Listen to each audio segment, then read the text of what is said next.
The following program is paid for by Absolute Mortgage, a division of Pinnacle Capital Mortgage Corporation. Absolute Mortgage Company, NMLS number 81395 and Washington CL number 81395 is an equal opportunity housing lender. Tina Mitchell, MLO number 145420, is a licensed loan originator with Absolute Mortgage. Visit absoluteloans.com or call 888-90-HOMES for cost information.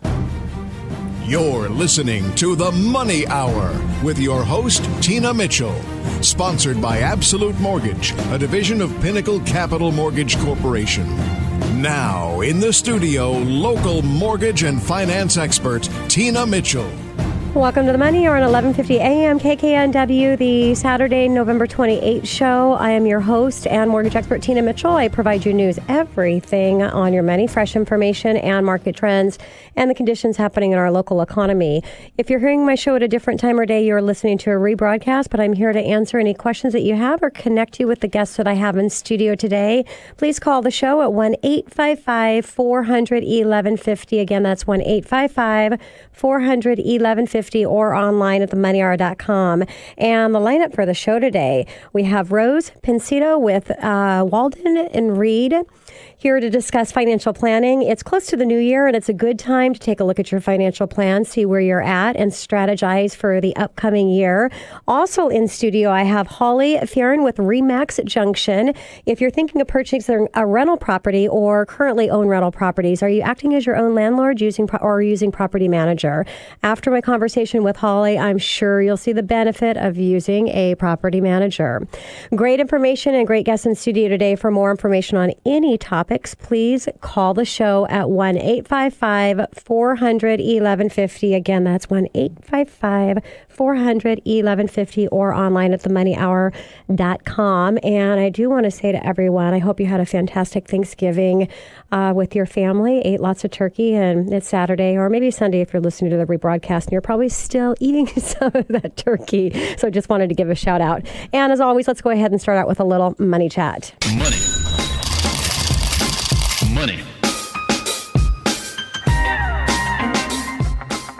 National Association of Realtors just released the existing home sales report revealing that the distressed property sales accounted for just 6% of the sales in October. This is down from 9% in 2014 and the lowest figure since NAR began tracking distressed sales in October 2008. Since January 2012, when distressed properties accounted for 35% of the sales, this shows how much our economy has recovered and is great news for us. Now, existing home sales up year over year.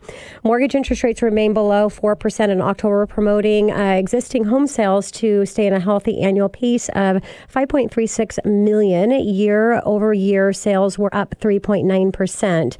Inventory of homes for sale remain below the 6-month supply that is necessary for normal market, as they fell 2.3% to 4.8 months supply. The shortest in inventory has contributed to the median home prices raising an additional 5.8% to $219,600. Again, we're talking national numbers, not our local market here. NAR's Chief Economics Lawrence Yun had this to say about the lack of inventory. New and existing home supply has struggled to improve so far in fall, leading to a few choices for buyers and easement and ongoing affordability concerns still prevalent in some of our markets. Now, there is good news. He went to continue to say, as long as solid job creation continues, the gradual easing of credit standards, even with moderately higher mortgage rates, should support steady demand and sales continuing to rise above year over year. Now, if you're debating putting your home on the market this year, now may be the time, because buyers are out there looking for their dream home. Meet with local real estate professionals and see what you need to do to make that happen. And I've got a great representation here in studio. Other stats: singles are purchasing their dream home. You may be thinking that a one-income household isn't enough to participate in the market for the financing and qualifying for a mortgage, but that may not be the necessary case. 24% of all recent buyers were single. For single people buying their first properties. On an average age for female 32 with an average income of $49,400 and average age for male 30 with an average income of $58,100. Now, I also want to talk why it might be a good time to sell before the winter hits. People across the country are beginning to think about their life and looking at what might be coming up after it happens, what comes up after fall. So homeowners in this situation must consider whether they should sell their house now or wait. And if you're one of those potential sellers, I've got a few important reasons that you may want to consider selling your home versus waiting until the winter starts. Demand is strong. Foot traffic refers to a number of people that are actually purchasing, physically looking at homes and possibly purchasing their property. The latest foot traffic numbers show that buyers are still out in force looking for their dream home. These buyers are ready, willing, and able to buy and are in the market right now. So as we get into later through the year, many people have other things that might be distracting them from the home search. So take advantage of the buyers that are currently out in the market right now. Now, there's also less competition. Housing supply is still well under the 6-month supply necessary for the normal markets we talked about earlier. This means that many markets that there's not enough homes for sale to satisfy the number of buyers that are out in the market. So this is good news for home prices. However, additional inventory is about to come to the market. So there is a pent-up desire for many homeowners to move as they were unable to sell over the last few years because of the negative equity situation, which, as I've discussed, we've seen that improve with the appreciation in our homes. Homeownership now seeing return of a positive equity as real estate values have increased over the last 2 years. Many of these homes will be coming back onto the market in the near future, so take advantage again while there's less competition out there for you. Also, new construction of single-family homes is again beginning to increase. A study by Harris Poll revealed that 41% of buyers would prefer to buy a new home, while only 21% prefer an existing home, leaving 38% that did not have a preference. So the choices that buyers will have will continue to increase over the next few months. So don't wait until the inventory comes and these new construction properties become available. Now, there'll never be a better time possibly for you to be a move-up buyer as well. So if you're looking at selling and purchasing, doing a move-up buy, this might be a great time to do that. If you're moving up to a larger, more expensive home, consider doing it now.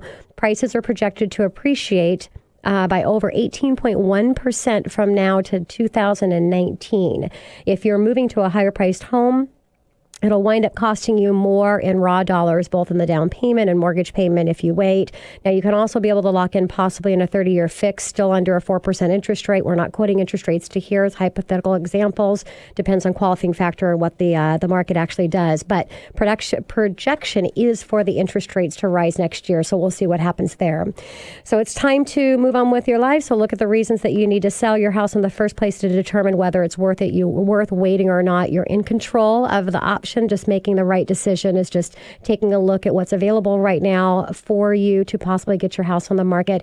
Again, definitely want to talk with a real estate expert. So if you need assistance there, call the show 1-855-400-1150, and I can definitely get you an industry leader that can assist. Coming up next in the Money Hour, are you and your family set up for financial success? Have you thought about your plan recently? If not, it's a new year and it's time to take a review. I'm going to have a conversation with Rose Pinciato with Waddell and Reed right here at 1150 AM KKNW after this short break. Rose Pinciato offers security and investment advisory services through Waddell Reed Incorporated, a broker-dealer, member FINRA and SIPC, and a federally registered investment advisor. Insurance products are offered through insurance companies with which Waddell and Reed has sales arrangements. The information presented on this show is solely for information purposes and is not to be construed as an offer to sell or the solicitation of an offer to buy any financial product or service mentioned. For more detailed information regarding any of the topics discussed on today's show, please call Rose at 206-839-3904. This is the Money Hour with your host, Tina Mitchell, on Alternative Talk, AM 1150. Now, back to the show with local mortgage and finance expert, Tina Mitchell. Welcome back to the Money Hour with your host and mortgage expert, Tina Mitchell, right here on 1150 AM KKNW, the Saturday, November 28th show, bringing in expert advice and inside knowledge on today's economy and our events that are happening and how it can affect your money. If you're listening to my show at a different time or day, you are listening to a rebroadcast, but you can always call the show at 1-855-400-1150. Again, that's 1-855-400-1150 or online at themoneyhour.com. And in studio studio right now, I have Rose Pensido with Waddell and Reed, and we're going to talk about financial planning. Rose, thank you so much for joining me in studio today. Thanks for having me, Tina. This is great. And a little background about Rose. She runs her investment and financial planning practice in Seattle through Waddell and Reed. Rose opened her practice with Waddell and Reed in 2012 and holds her Series 7 and 66 Series licenses as well as insurance licenses. Rose has a passion for working directly with individuals and families at all stages of their financial planning. Her mission is to help provide a roadmap for her clients to achieve financial success and security through their services to them with integrity and professionalism. And I'm excited to talk about financial planning with you today, Rose, because as I said in the intro, it is the end of the year and people are always thinking about planning and getting things set up for the new year. And we have a lot of our listeners that have families and want the best for them. And so your financial planning and preparing is really important. So tell us a little bit about yourself and your approach when helping your clients, Rose. Well, thanks, Tina. Actually, my approach is really simple. I know my clients well. I treat them with respect, and I consider their success as my success. As you know, I was in the mortgage business for many years, and I started doing financial planning about 5 years ago. I really kind of loved the mortgage business, but I felt like I wanted to be able to provide more of a platform for people. So I became a financial advisor, and so now I'm able to offer investments, insurance, and comprehensive financial planning services to help individuals and families. So, Rose, let's talk about a comprehensive financial planning.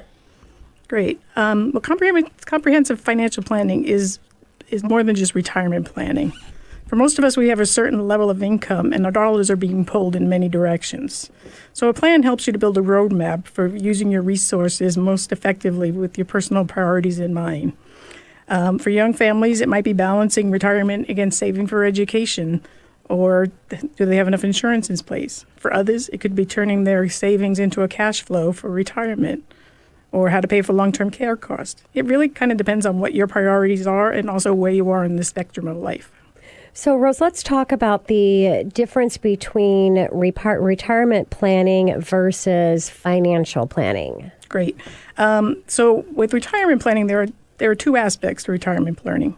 First, you have a date sometime in the future, and you want to make sure that the current savings plans that you're doing is going to, add up for enough income for you to live on later on in your life. So you want to make sure that you're on target to reach your goals. The second piece is if you're getting ready to retire and you've been saving all your life, you now have to figure out a way to take that money that you've been accumulating over the years and turn that nest egg into income that can, provide for you for your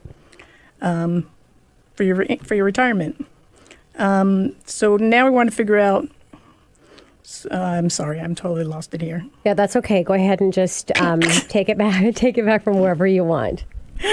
So the second piece. You're sounding great.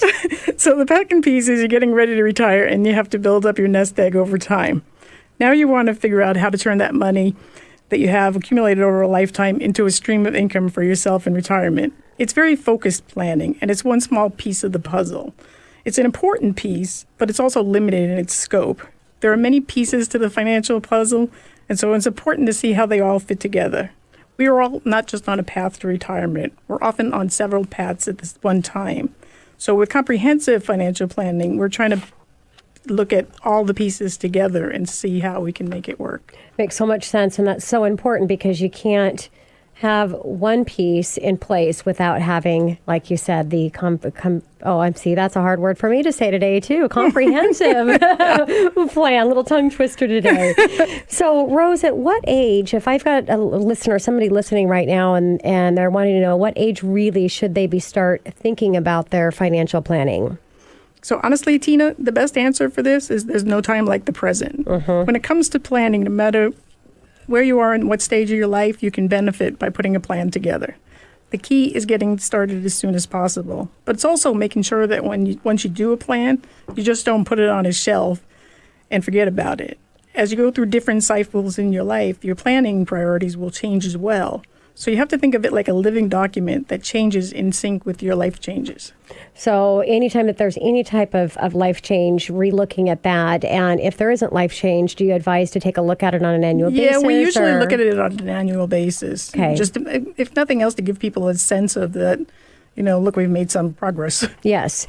So what about the first step for somebody that hasn't thought about their financial planning and they're just starting the process? What is the first step, Rose? So what I tell my clients is that the plan that I put together is only as good as the information that they give me. So kind of like with you with the mortgage, I have to gather as much data as possible. So I'm asking them for their income, their expenses, their assets, the liabilities. It's really helpful if they can put that together. And then this way we can establish where they are today. Okay. And what about the next step? So once we know where they are today, we have to figure out where they want to go. So what goals are you trying to reach? Like I said, maybe for someone it's saving for education for college. So how much is that going to cost? How do we make that work for you? And then after that, what we do is from there, once we have those two pieces together, we can start building a roadmap from where you are to where you want to go. So when you get in your car to go somewhere, and you look at a map or a GPS to get you where you want to go, right?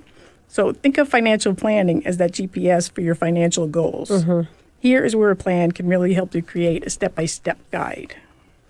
Really important. Try to get somewhere without that GPS, and it's not a lot of fun. And comparing with the financial arena as well, Right. You've really got to have that roadmap.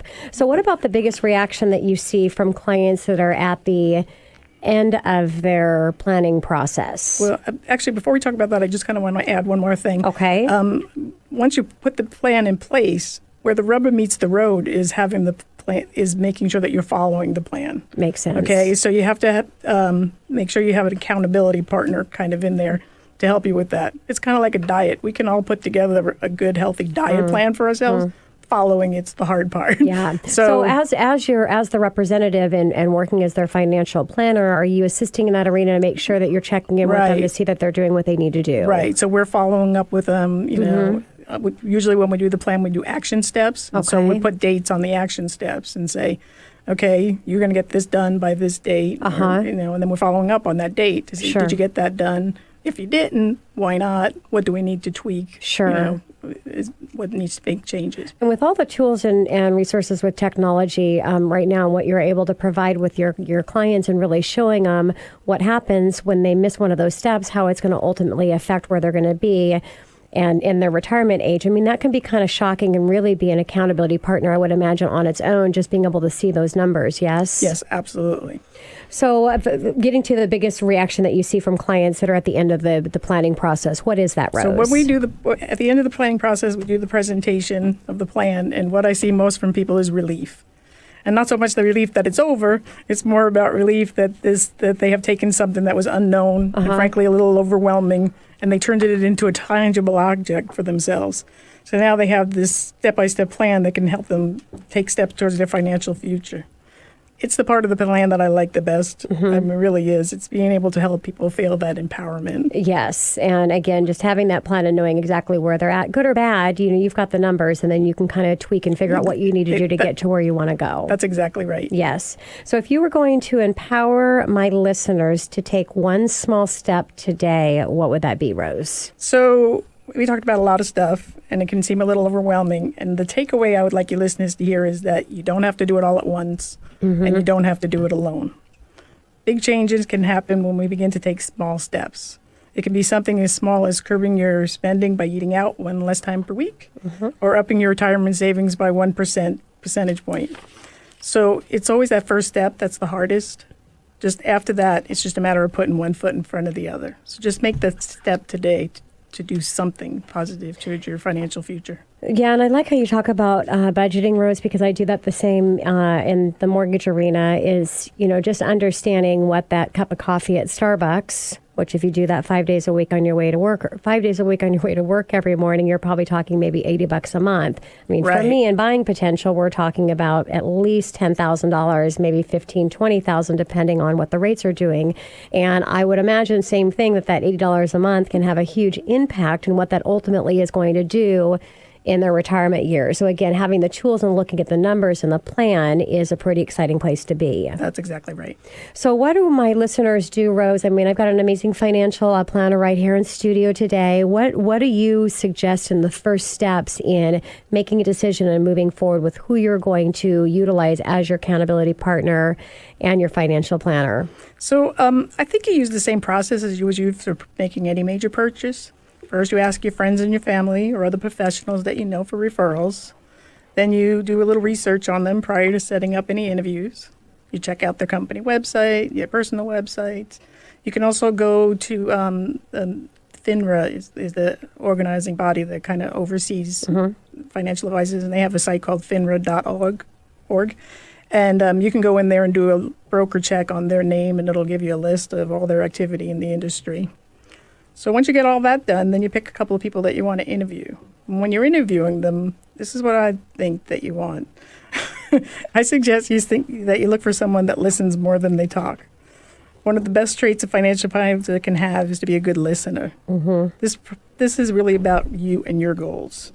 So when they do speak, are they speaking in terms that you understand? And if you don't understand them, do they rephrase it so that you do?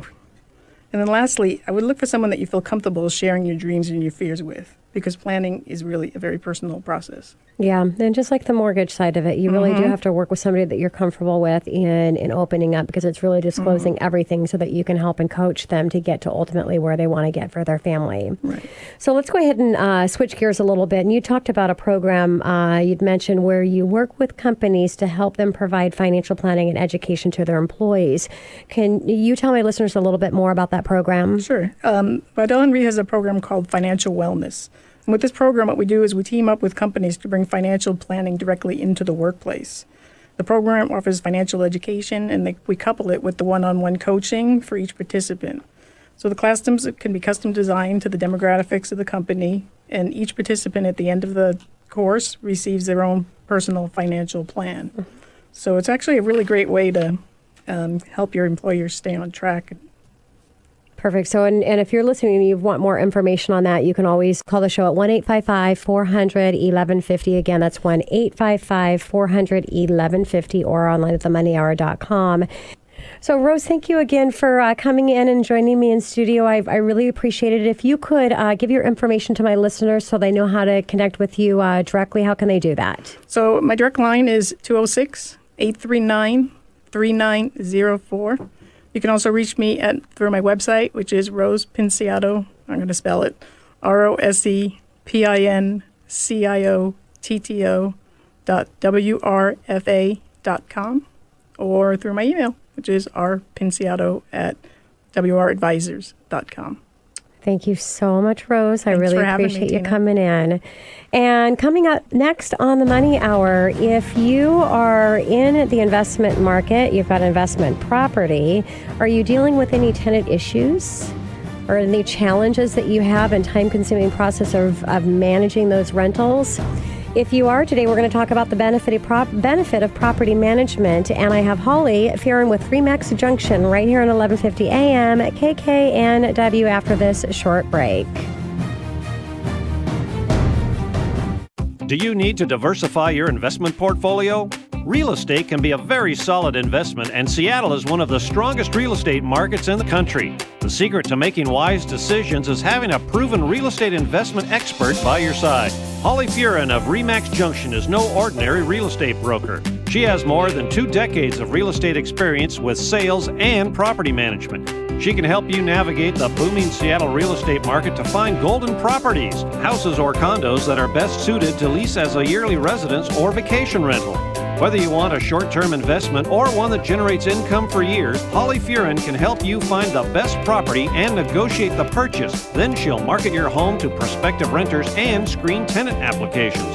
By standing between you and the tenant, emotion is removed from the equation. You're not looking for a new best friend. You're looking for someone who will pay the rent on time, maintain the property, and be a respectful neighbor. During her 20 years as a property manager, Holly Fearon has never evicted one of her pre-screened renters. Her tenants' rent checks have never gone more than 30 days past due. A good real estate investment provides monthly cash income while steadily building equity that you can cash in when you sell or use as a home equity line of credit.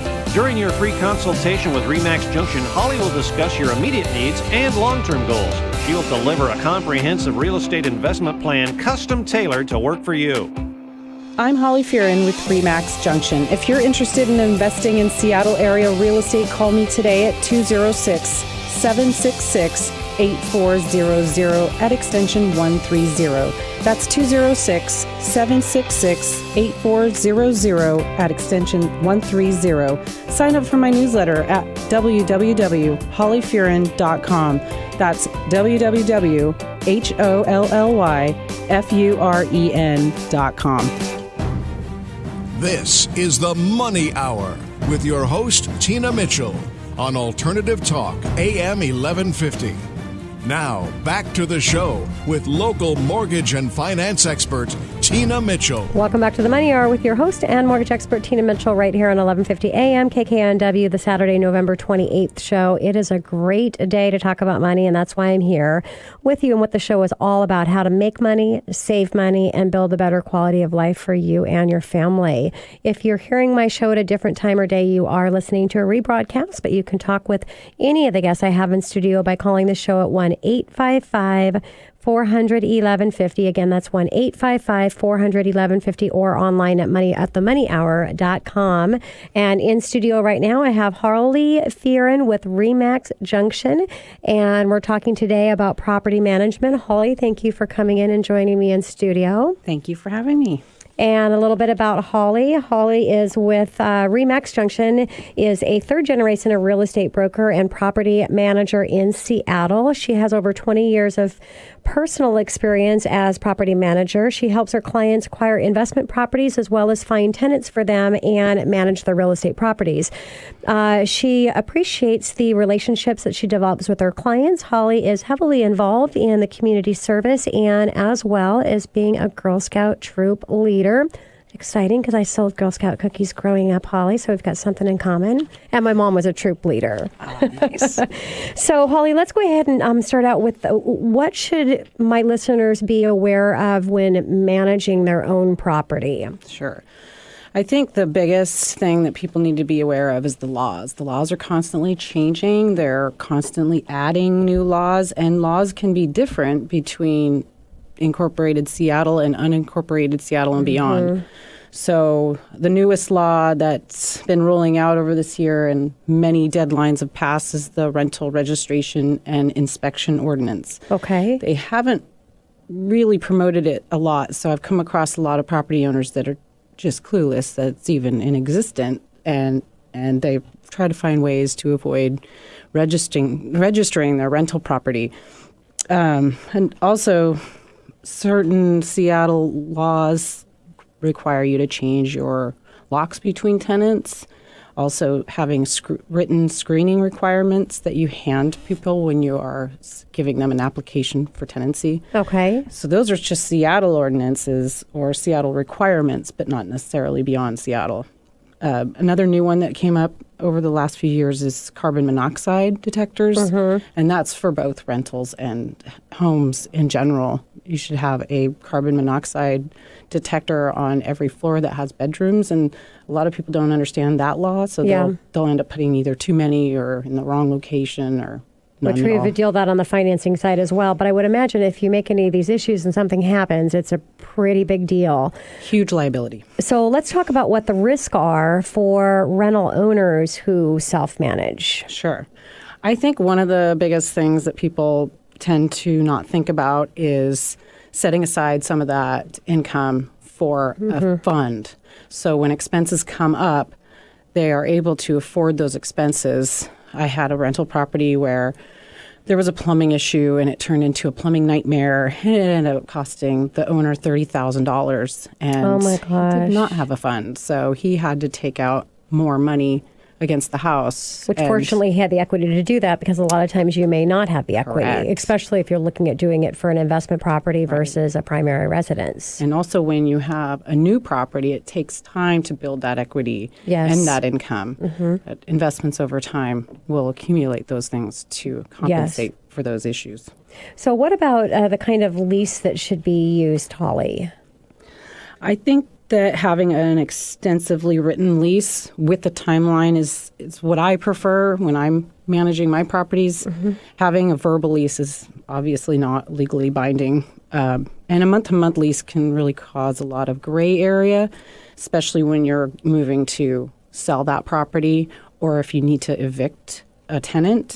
That can really become a problem when you have to present that in front of a judge, and there's a lot of gray area with what was the lease. Sure. And a lot of people will download a lease from the internet and use that, and that's typically fine, but it's also usually not extensive. So that can also be a problem. You never know if the ones that you're downloading are up to date. And if you are doing that, you definitely want to make sure that it's the right area, as you said, because there's all these different laws depending on where the property is located.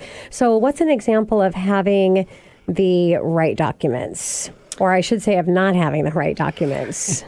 I mean, some leases will have the lead-based paint included in it. And if it's not, that should be an addendum to the lease. Because if it's a house they always say 1978 or before, I like to say 1980 because you have to consider some of that paint was on a shelf for a few years after that. So anything past 1980 should really have a lead-based paint addendum with it. That's a huge one, because if people don't get a lead-based paint pamphlet or a lead-based paint addendum and they weren't aware of lead-based paint dangers, that's a huge risk. Okay, so they're setting themselves up for a possible lawsuit. Yeah. Okay. And for the homeowner and being able to protect themselves, what is your advice there? So the best way to protect yourself with your rental properties is to have them secured under a limited liability corporation. That way you're securing those assets from becoming a liability to you if there is a lawsuit. Because anything that's not protected and it's just your asset becomes something that somebody could take away from you. And if you have several investment properties, that's all something that could become a asset that they can So make sure you're getting it protected under an LLC.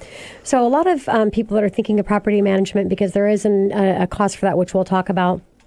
But when you look at the marketing and what you're able to do for that property, can you talk about what type of marketing that there is that's included in hiring a property management company to manage those rental properties?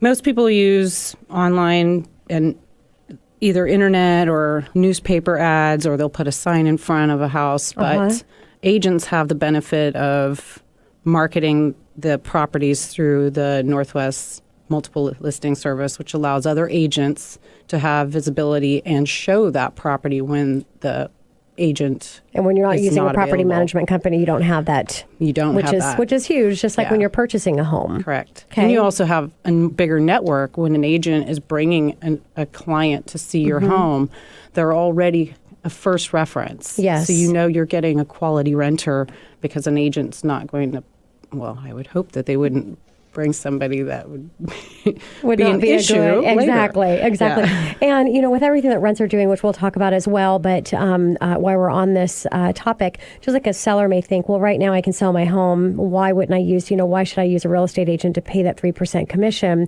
when there's all these buyers out here? And I always say that the question is, do you want to get top dollar? Because it takes experience to get top dollar. It also takes experience to bring in multiple offers.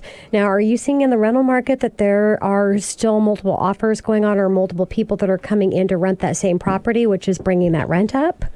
Yeah, the boom in the population in Seattle just in the last year has really pushed the market both in sales and rentals up, and of course everybody doesn't like that.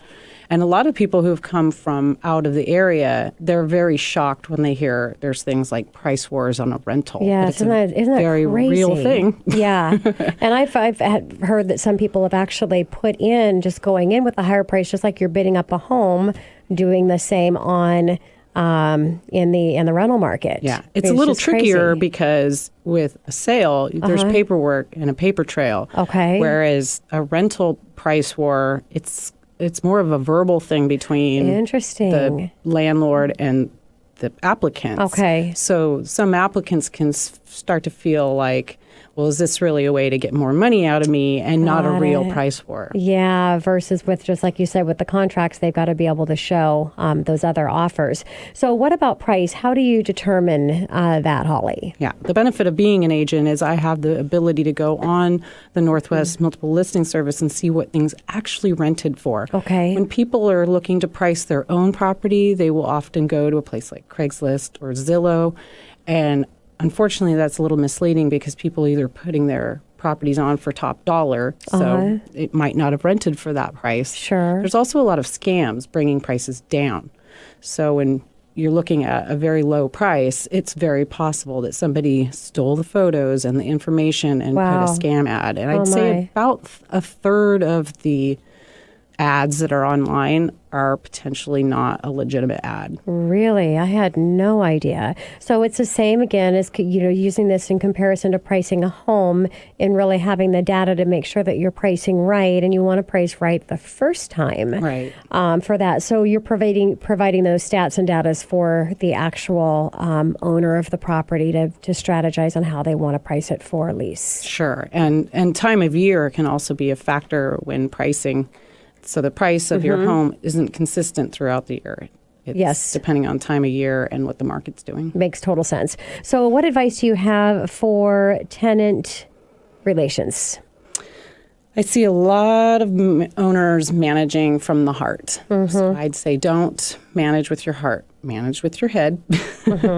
Real estate is definitely a relationship business, so people who aren't very good with relationships might want to hire somebody who is, because there could be things like neighbor disputes. You could have a tenant that's causing some waves with your neighbor that you have a good relationship with, but then there could be a lot of risk for potential property damage because somebody's angry and your house is going to fall victim to that. Yep. So navigating through just those relations. And also, I find that tenants will try to push the envelope a little bit if they feel like a precedence has been set by the landlord if they were late for rent. Okay. And if they feel like they can push that a little bit, they'll continue to develop a pattern and yeah. Yeah, and you thought if you do have a more personal relationship when you're owning the property versus if it's actual and a business that you're doing. And I've noticed too, a lot of times when people don't hire a property management company because of the expense, they're actually renting the property out less than what they should be renting it out because this is not what their business. They're not paying attention or they have that emotional connection that you're talking about,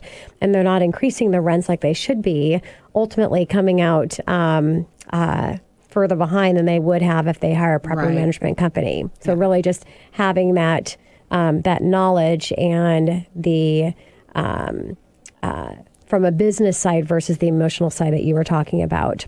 Yeah. Hiring somebody takes that relationship out. Exactly. Yep. So what about the benefit of having a property manager over managing your own rental properties? What would be another benefit that you would share? Sure. A good manager should be keeping the costs low for the owners. They should have exceptional screening skills, be able to negotiate a contract, and keep everyone happy while doing all of those things. And the biggest benefit of having a property manager manage for you is taking the liability out of the equation, because agents are typically insured against liabilities. So if a tenant is upset with something going on and they present a lawsuit, so they're probably going to include maybe the owner and maybe the agent or just the agent, whoever they're upset with, of course. But the agent is insured to have those court costs absorb if for some reason they lose. So the potential for the asset becoming something, unless of course everybody is not doing it properly, then you just take that whole thing becomes something that is not going to be on the owner, and then have them lose their property. Got it. Okay. So Holly, what do you think about rents and where they might be going? What does your crystal ball say for our future? Yeah. In the Seattle area, because there's so much new construction, I do believe that the rates are going to start to come down a little bit. Okay. Definitely not in the places where people would like them to be overall. Gone are the days of the $1,000 one-bedroom apartment in downtown Seattle. Yeah. It's just not something that you can easily come by. And what would you expect for a one-bedroom property in downtown Seattle? Depending on things like if there's parking, if Okay. there's all of the appliances, then it could be anywhere from $1,700 to maybe $1,900. If it's beyond that, it's usually because there's maybe a view, Sure. or something. Amenities, or if they're living in a condo or something. Right. Yeah. For making sure that the tenants are screened, and what is the process? Because that's another benefit of having a management company, is just making sure that they're choosing, because it's not always about money, but it's about how that tenant is going to perform, because Correct. ultimately that ends up being a better financial decision. So what are you doing there in assisting in that arena? Yeah.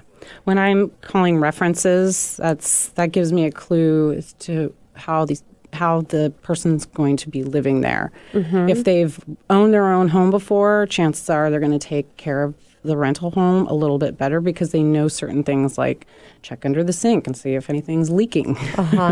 Or, look at the outside and make sure the gutters are clean, things like that. Also, when I am calling references, I look for things that people say, things like they're responsible, they're very well maintained, or they maintain their house very well. If I hear things like they're really nice, they're so funny, that's probably not going to tell me how they live. It Okay. just tells me they're nice and funny. Yeah. What about their financial ability to repay Holly? Sure. What kind of process do you guys go through for that? I think most owners and managers look for people who are making at least 3 times the rent, because that gives them Okay. the ability to cover that and then have extra funds later. Some management companies say the whole house, or one person has to make that, or the whole household. And so each management company has a little bit of a different policy on that. Okay. But it is like qualifying for a loan. There is a standard that you're looking at. Yeah.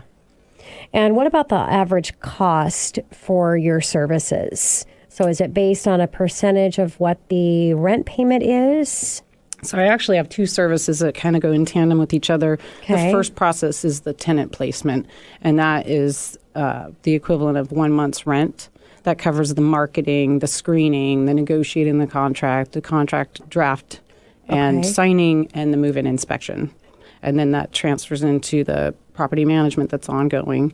Okay. And then I charge 8% of the monthly rent ongoing. Okay. So each month we deduct 8%.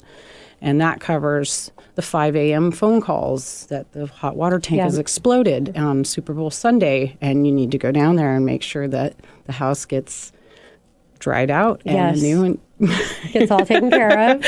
Yeah, so new appliance. And so that will also cover, I do 2 inspections per year minimum. Okay. Make sure the gutters are clean, the filters are changed, the smoke detectors have working batteries, things like that, and just to make sure that everything's in working order. I've come across houses that have wood stacked up against them, and termites are crawling up the house. Wow. And so Yeah. a lot of people think it's a hands-off job once they have a tenant in there. Sure. That's really not the case. Yeah, no, and you got to remember too. I mean, obviously, if you're renting something versus owning, there's not the same sense of pride of ownership. So making sure that they're taking care of the property. So what happens if the tenant stops paying their rent? Yeah. Are you guys stepping in and taking care of that? And is there some responsibility to you as a company for making the decision on that tenant, or how does that process work and protect the homeowner? Correct. The one thing that I do in my leases is I make the late fees pretty steep, so it deters people from wanting to pay a little late or forget. Okay. If they're late the first time, I usually give them a pass and have a conversation with them about, we want to make sure that you get that on the first. It's due on the first or before. And the grace period is if there was a weekend or a holiday and Sure. then it got stuck in the mail. But a lot of people always think that they can just pay by the 5th, and that's not the case. If I have a tenant that has a couple of times paid late, then I, on that 6th day, will serve a 3-day pay or vacate. And, Okay. and I will make sure that I get in front of them and have a conversation face to face so that we can talk about, is there an issue happening? What can we do to remedy that? Because obviously moving that person out and going through any eviction is It's not not a fun preferred process. Sure, for anybody. Yeah. Okay.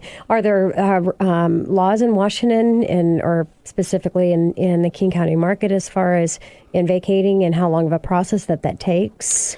Yeah, it is a lengthy process because you have to file it with the courts and go through that court system, and that's what hangs it up. And meanwhile, that tenant can stay in your place and not pay rent. Yeah. And until they get through that eviction process, they can stay there.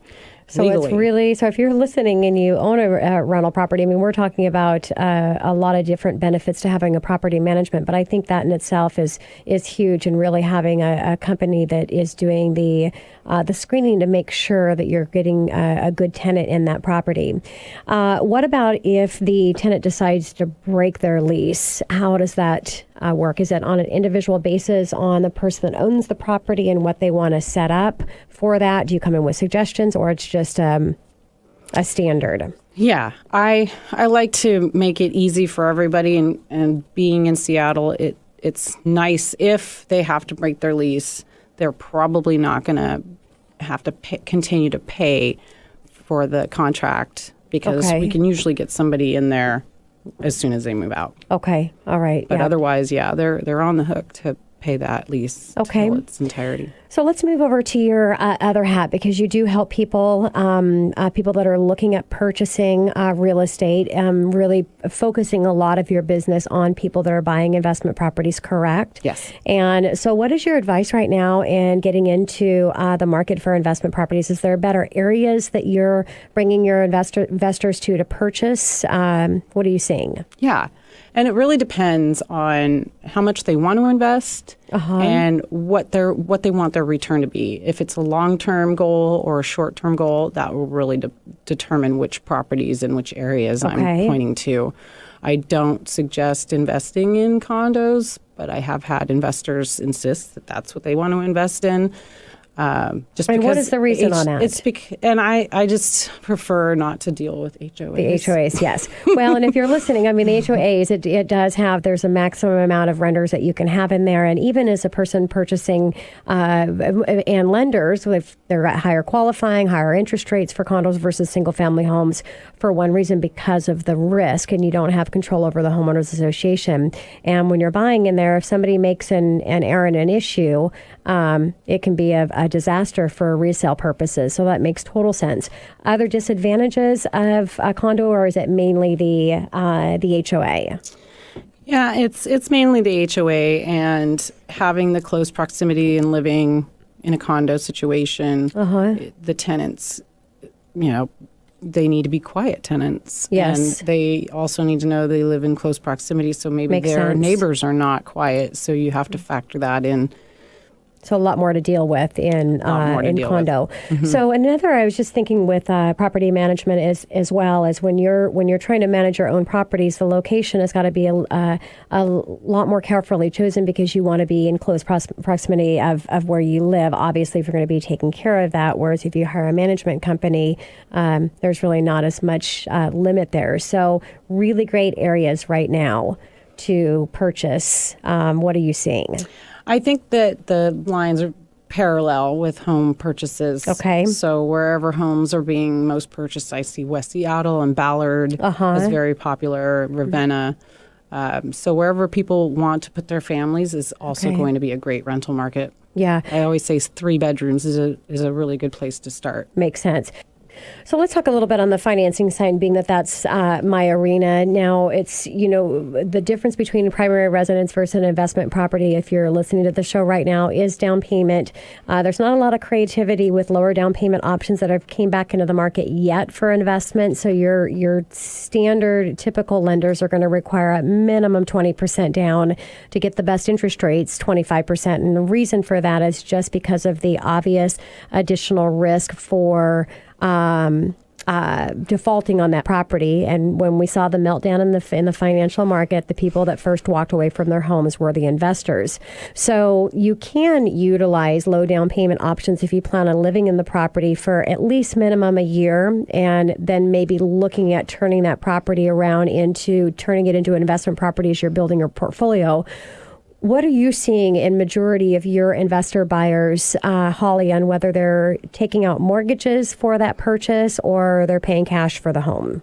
Yeah, I think it really depends on the buyer and what capital they have available. Some investors, they just want to put cash wherever they can put it, and others, they want to build more momentum. Maybe they don't want to spread themselves out thin, so they get different mortgage options for their different properties. And we have Rose in here that I've interviewed beforehand, and I think it's really important for those of you that do have cash to pay for your property to really talk with your financial advisor. Absolutely. Have them run some numbers and see, because the cost of interest rates, even though you're paying a little higher rate, anywhere from 0.25% to 0.5% depending on the down payment in investment property, that is a really, really good interest rate. Plus you've got some tax benefits, so bringing in your CPA and really consulting with them as well. What you don't want to do is make the wrong financial decision and get your money trapped in the home if you don't have to. Now, what about cash flow? What do you advise your clients to look for in cash flow? What should they expect that makes a good financial decision in buying investment property? Yeah, if they have cash available to purchase, then that's always beneficial, because first of all, they're going to beat out the competition. If there's people coming in to purchase a property and they've got a lender and you have cash, you're more likely to get that deal. Yes. But if you are using a lender, you definitely want to work with a broker who has exceptional negotiating skills, because of course you want to get the property that you're looking at. Yes. And so that's definitely a tactic. You got to have a great team. You got to have maintenance people. You got to have financial people. You got to have, So just like any other purchase, you want to make sure that you have the right representation. And I know as well that if an investment purchase stacked up with primary residence, if all is all even and everything kind of is still netting out to be the same, that seller may just choose the person that's going to be owner occupying the property just because of the emotional attachment there. So there might be a little bit of a disadvantage. What other suggestions do you have for your investors out there that are purchasing? Yeah, it's interesting what people think they want to buy and what they should buy. Okay. So having somebody to explain why they wouldn't want to purchase a home that they've been looking at, as opposed to a home that they weren't even considering. Of course. And also walking through the conversation if that deal was not accepted, and how it's not the end of the world that you didn't get that one property. There's several properties just like it. Yeah, and a little bit different from the investor than it is the primary residence. And I think sometimes it's hard for investors to, especially a first-time person investing in real estate, that this is not an emotional purchase. Right. So it's completely different than your primary residence, because your preference is really what you're purchasing. So your realtor can coach you and help you in making the right financial decision as far as that actual property. But sometimes it's just a preference of what you want. When it's investment property, you want to completely take the emotional piece out of it, because it is an investment. So just like you said, having that right representation.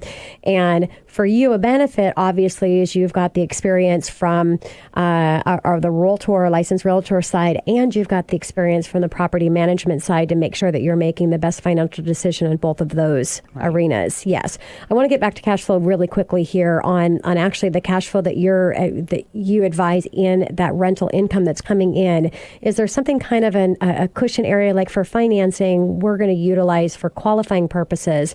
And this is actually good to bring up for those of you that are purchasing as an investor.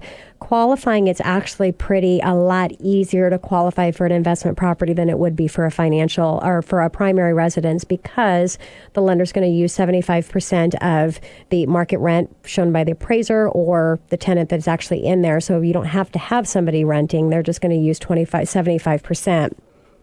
Assuming that you're going to have a 25% vacancy factor, what are you counseling and coaching your clients to set up for a realistically vacancy factor so that that cushion there. Yeah, and the general idea is to assume that there's going to be 2 months out of a year that you're not going to have a renter. Okay. And factor that in. And then, of course, having the concept of setting aside some of that income for potential maintenance and repairs. Yep. So as long as all of those things line up and you're able to maintain that property with that income, then that's something I would suggest purchasing if everything aligns. Makes sense. Okay.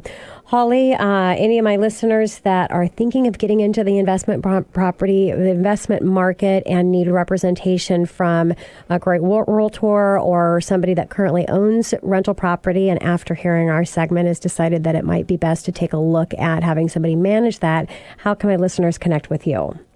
Sure. I'm always available to answer any questions. You can reach me at 206-766-8400, extension 130. You can also find tips and sign up for my newsletter at hollyfuren.com. That's HOLLYFUREN.com.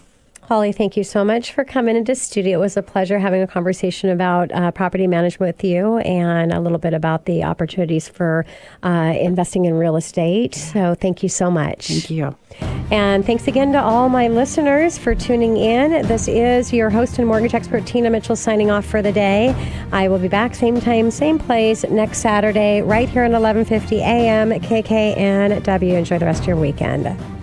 The preceding program is paid for by Absolute Mortgage, a division of Pinnacle Capital Mortgage Corporation. Absolute Mortgage Company, NMLS number 81395 and Washington CL number 81395 is an equal opportunity housing lender. Tina Mitchell, MLO number 145420, is a licensed loan originator with Absolute Mortgage. Visit absoluteloans.com or call 888-90-HOMES for cost information.